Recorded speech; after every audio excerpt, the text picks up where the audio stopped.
Is Fermata Auto not showing in your car? In this video I'm gonna show you how to fix this. On your phone, scroll down, type in Android Auto,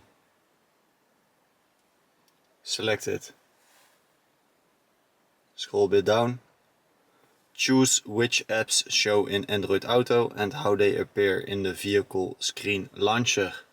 This is what we need, so select it, customize launcher, and here make sure Fermata Auto is selected. If you don't have Fermata Auto selected here, then it will not show on your car screen. I hope this fixed your issue. If not, go back, open up AAAD, Android Auto App Downloader, and then check if here is an update available for Fermata Auto. I had to update the app literally today.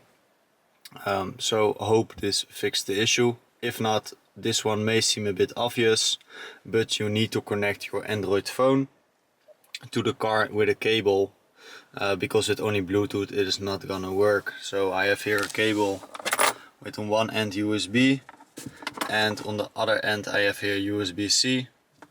The USB-C cable I put in here, and then the USB-C I put in my phone. Let me do that quickly. Then start the car.